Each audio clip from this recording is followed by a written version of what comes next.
Om Namo Vasudevaya. Om Namo Bhagavate Vasudevaya. So continuing with the discussion on Srila Prabhupada Lilamrita by Srila Goswami, and discussing chapter 34 when Prabhupada was in Moscow. Shyamsundar continued to spend most of his day looking for fresh food. So it was so difficult to find fresh food in Russia. Everything was rationed, everything was controlled by the government. Hearing that oranges were available at a certain market across town, he set out across the city. With his shaved head and his white dhoti and kurta, he drew stares from everyone he passed. And as he was returning after dark, uniformed men wearing red armbands accosted him, taking him to be local divine. Grabbing him, they pinned his arms behind his back and shouted at him in Russian. Shyamsundar caught the word documente, document, passport. He replied, documente, hotel, hotel. Realizing Shyamsundar was a tourist, the officers released him. And he returned to the hotel and informed Prabhupada of what had taken place. There is no hope in Russia without Krishna consciousness, Prabhupada said. Once Shyamsundar was standing in line at the yogurt store when a man behind him asked him about yoga. I really want to talk with you, the man said. And he gave Shyamsundar his name and address and a time they could safely meet. When Shyamsundar told Prabhupada, Prabhupada said, no, he's a policeman, don't go. Prabhupada knew, I mean, he didn't meet this guy, but he knew something is wrong. One day, two young men, one the son of an Indian diplomat stationed in Moscow, the other a young Muscovite, were loitering near Red Square when they saw an amazing sight. Out of the usual regimented routine of city traffic, a tall young man with a shaved head, a long reddish ponytail and flowing white robes approached. It was Shyamsundar. Familiar with Shyamsundar's dress, the son of the Indian diplomat stopped him. Shyamsundar smiled, Hare Krishna, brother, and he began talking with the Indian whose name was Narayan. The Russian, Ivan, knew a little English and followed the conversation as closely as he could. The talk grew serious. Why don't you come up and meet my spiritual master, Shyamsundar asked. Honored, the boys immediately accompanied Shyamsundar to the Hotel National. When they arrived, they found Prabhupada seated on his bed, aglow and smiling, Arvinda massaging his feet. Shyamsundar entered, offering obeisances before Prabhupada. Ivan was completely fascinated. Come on, Prabhupada said, and the three of them sat at Prabhupada's feet. Turning first to Narayan, Prabhupada asked his name and his father's occupation. Narayan liked Prabhupada and offered to bring him green vegetables. His father, being highly placed at the Indian embassy, had produced flown in from India. Because Russia is such a cold country, and now they must be growing some green vegetables, but at that time they could only grow some potatoes. Ivan was interested even more than his Indian friend, and Prabhupada began explaining to him the philosophy of Krishna consciousness. While Narayan helped by translating, Ivan inquired with respect and awe, and Prabhupada answered his questions, teaching as much basic information about Krishna consciousness as was possible in one sitting. Prabhupada explained the difference between the spirit soul and the body and described the soul's eternal relationship with Krishna, the Supreme Personality of Godhead.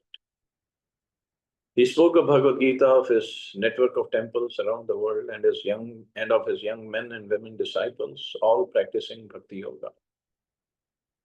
Prabhupada mentioned his desire to preach in Russia, which was a great field for Krishna consciousness, because the people were open-minded and hadn't been polluted by sense gratification. He wanted to introduce Krishna conscious literature in Russia through a library or a reading room, or in whatever way possible. Krishna conscious philosophy, he said, should be taught to Russia's most intelligent people. But because of government's restrictions, it would have to be done discreetly. Devotees would not be able to sing and dance in the streets, but they could chant quietly together in someone's home. Prabhupada then began singing very quietly, leading the boys in kirtan. Ivan's taking to Krishna was like a hungry man's eating a meal. After several hours, however, he and his friend had to go. They would return the next day. Shyamsundar began spending time with Ivan and Narayan. Ivan, a student of Oriental philosophies, was very intelligent and eager to know what was going on in the outside world. He was fond of the Beatles, and Prabhupada told him of his association with George Harrison and John Lennon. Ivan and Shyamsundar had long talks about the ambitions and hopes of young people outside Russia. And Shyamsundar explained to him how Krishna consciousness was the topmost of all spiritual paths. Shyamsundar also taught him basic principles of Bhakti Yoga, such as chanting the prescribed 16 rounds of japa daily, and gave him his own copy of Bhagavad Gita as it is. This is how Prabhupada started his preaching in Russia. And this is how Ivan did wonderful services afterwards. How Krishna consciousness took hold in Russia. Prabhupada showed Ivan how to prepare chapatis and rice and asked him to give up eating meat. Joyfully, Ivan accepted the chanting, the new way of eating. Everything Ivan was being trained so that after Prabhupada left, Ivan would continue on his own. Ivan would be able to feel himself changing and advancing in spiritual life. And after practicing for some time, he could be initiated. Ivan said he would tell his friends about Krishna consciousness. With only 2 days left in Moscow, Prabhupada taught Ivan as much as he could. In this young Russian's eagerness and intelligence, Prabhupada found the real purpose of his visit to Russia. Prabhupada gave the analogy that when cooking rice, the cook need test only one grain to determine whether the whole pot of rice is done. Similarly, by talking with this one Russian youth, Prabhupada could tell that the Russian people were not satisfied in the so-called ideal land of Marxism. Just as Ivan was keenly receptive to Krishna consciousness, millions of other Russians would be also. Chanakya Pandit said that one blooming flower can refresh a whole forest, and that a fire in a single tree can burn the whole forest. From the Marxist point of view, Ivan was a fire that would spread Krishna consciousness to others, thus defeating the communist ideology. And from Prabhupada's point of view, he was an aromatic flower that would lead its fragrance to many others. Prabhupada's visit to Russia was no obscure interlude, but had become an occasion for planting the seed of Krishna consciousness in a destitute land. Srila Prabhupada had brought the movement of Lord Chaitanya to yet another country. Chaitanya Mahaprabhu himself had predicted that the Sankirtan movement would go to every town and village, yet for hundreds of years that prediction had remained unfulfilled. Prabhupada, however, in the few years since his first trip to America in 1965, had again and again planted Lord Chaitanya's message in one unlikely place after another. And of all places, this was perhaps the most unlikely. During a brief government-supervised visit to Moscow, he had planted the seed of Krishna consciousness within the Soviet Union. He was like the needle, and everyone and everything connected with him was like the thread that would follow. So Prabhupada not just considered, empowered. He was really the Shakti Avatar, actually, we can say. Mahaprabhu Krishna had given him special potency to preach, to plant the seeds of Krishna consciousness everywhere, to train, to write books, to open temples. Like Keshav Bharati Maharaj was there when Prabhupada was leaving his body in Vrindavan in 1977.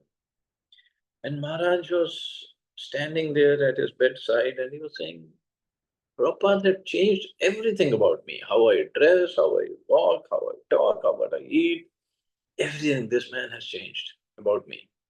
And so he did for thousands of others. And he is still doing it through his books, through his followers, through his preaching, instructions. No one can be compared to Prabhupada. One disciple, Atma Tattva Prabhu, he was from South India.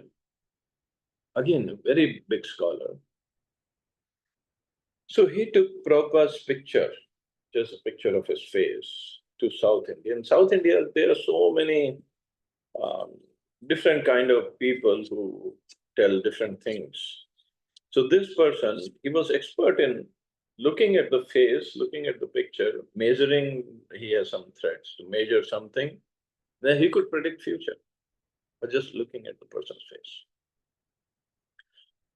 And he looked at the picture of Prabhupada, did all his measurements, whatever he had to. And he said, this man is a combination of all the four major Vaishnava acharyas. All the four acharyas are there in him. I don't know how we could tell, but yes, what Prabhupada has done, nobody has done before. And nobody can do it in the future either. Look at it. Russia is preaching. One person, and from even, I forgot what his name was given after initiation. It will be given later. And it just started. Professor Kotowski had remarked that proper stay in an old-fashioned hotel would not prove very interesting. But Prabhupada, unknown to Professor Kotowski, was transcendental to Moscow or any other place in the material world. Prabhupada had come to this place and Krishna had sent his sincere soul to him to receive the gift of Krishna consciousness. This had happened not by devious espionage against the Soviet government, but by the presence of Krishna's pure devotee and his natural desire to satisfy Krishna by preaching. In response to Prabhupada's pure desire, Krishna had sent one boy, and from that one boy, the desire would spread to others. Nothing, not even an iron curtain, could stop Krishna consciousness. The soul's natural function was to serve Krishna, and Krishna's natural will was to satisfy the pure devotee of the pure desires of his devotee. In a farewell letter to Professor Kotowski, Prabhupada tried to encourage further correspondence. You wanted to see the manuscripts of my lectures, therefore I am sending here with an introduction to the lectures, and if you so desire, I shall be glad to send essays on these subjects. One, Vedic conceptions of socialism and communism, scientific values of classless society, knowledge by authoritative tradition. In a letter to Tamal Krishna, Prabhupada summed up his Moscow visit. This city is well planned. There are big, big houses and roads, and at daytime the streets are busy with buses, cars, and underground trains, which are far better than America or English.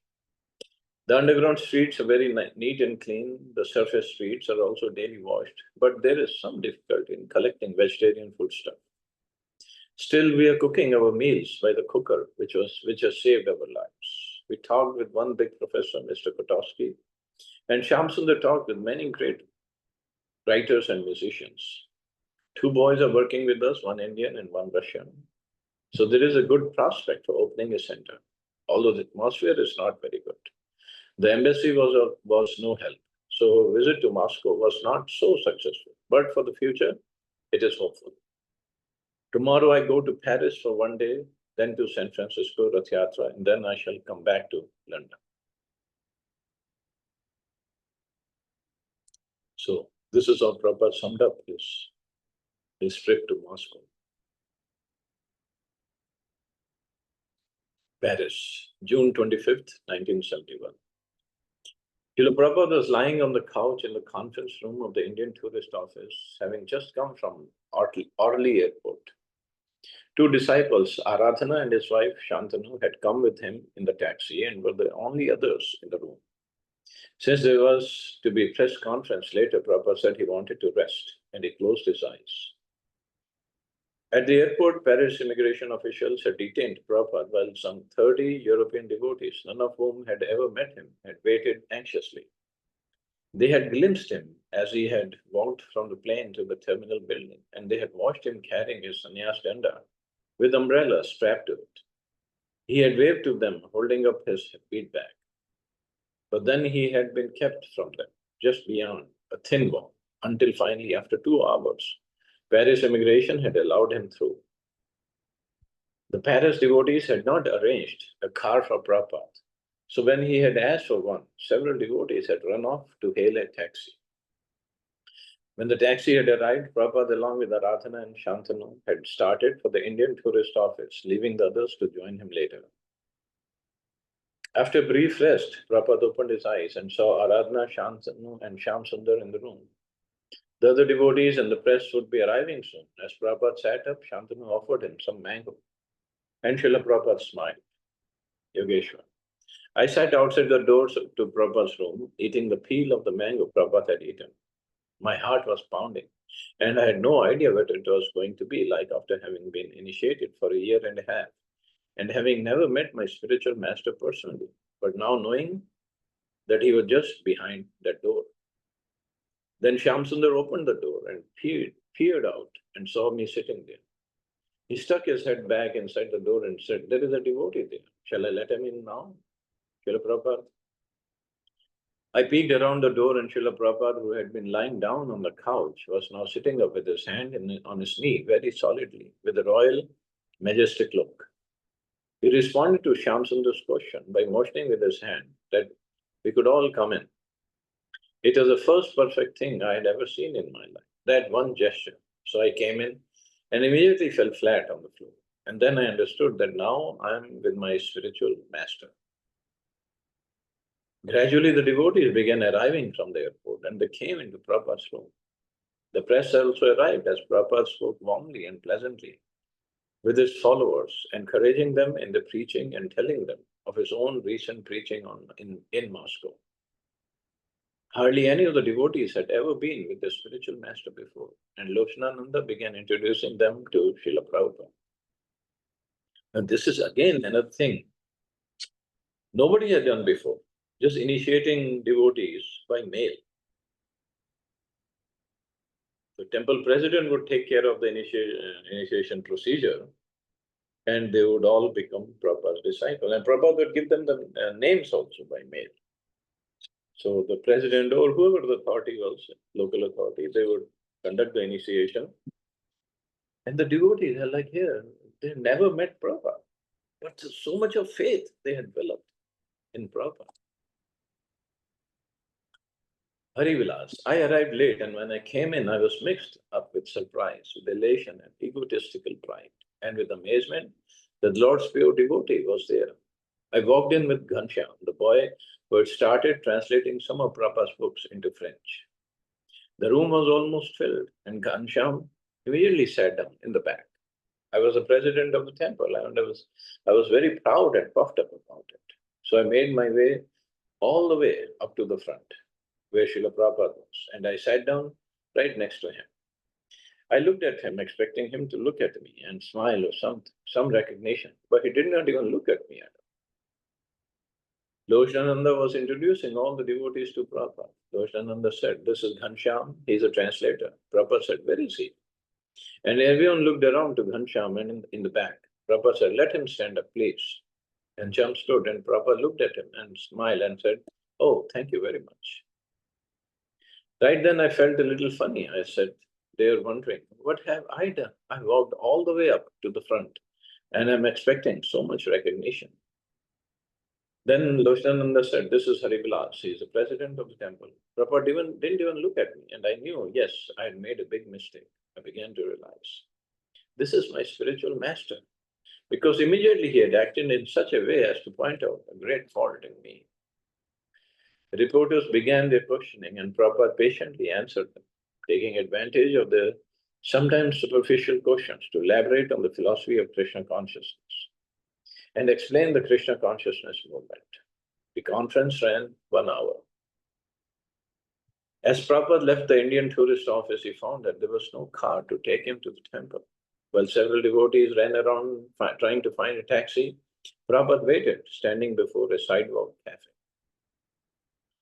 Thinking that Prabhupada must be tired from rigorous press conference and his long flight from Moscow, one of the devotees asked, "Srila Prabhupada, would you like to sit here for a minute?" And the devotee pulled one of the cafe chairs out, away from its table.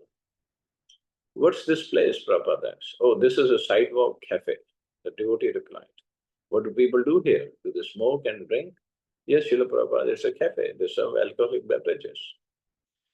"No," Prabhupada replied, "Guru cannot sit in such a place." That was proper standard. When Prabhupada reached the temple, he bathed and took prasadam. Next day, he was scheduled to leave for Los Angeles. And his one day in Paris was filled with outside engagements.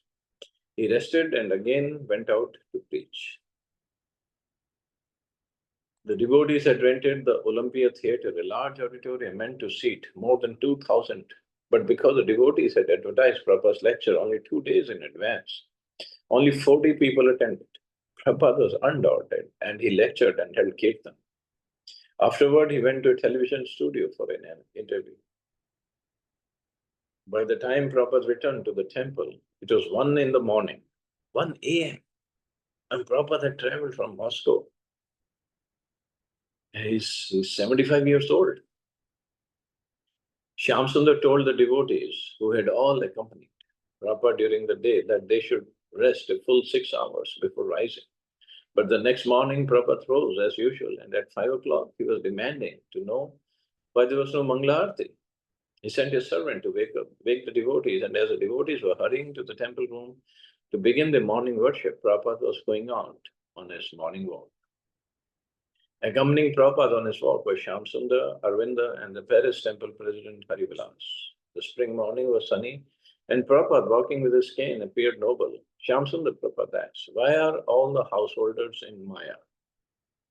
When Shyam Sundar could not reply, Prabhupada said, that's all right, that's the position to be in Maya. He said that when he had gone to America, his plans had been to make sannyasis. But when he saw the free mixing of the sexes in the West, he had decided to let his disciples first get married and have a child. And then the wife could go to Vrindavan with the child and the husband could take sannyas. Prabhupada laughed. Man becomes entangled by his family, he said, by his home, his bank account, his animals, and so many other attachments. Near the end of his walk, Prabhupada spoke specifically of Paris. 3 things were prominent here, he said, wine, women, and money. What do you think, Harivilas? Is that a fact? Harivilas replied, yes, Prabhupada, this is definitely a fact. Wine, women, and money. Prabhupada said that although these attachments were very strong, the Krishna consciousness movement could overcome their influence. Prabhupada said that the houses in the Paris suburb with their attractive fenced-in yards were excellent, but everything was being wasted for sense gratification. Although a French gentleman may have such a first-class house, garden, wife, bank account, and car, he has no spiritual knowledge.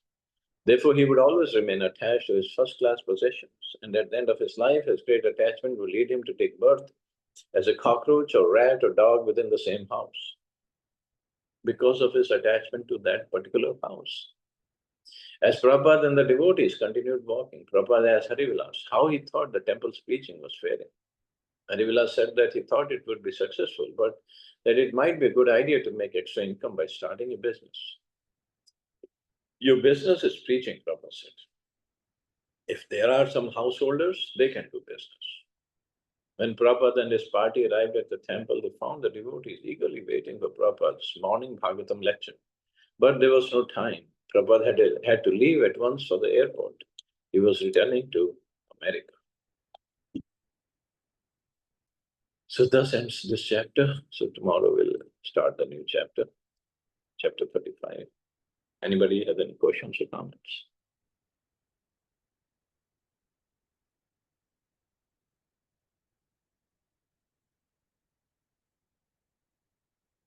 Okay, you all have safe and wonderful day. Hare Krishna. Jai Srila Prabhupada. Thank you, Prabhu. Thank you, Jai Prabhuji. Srila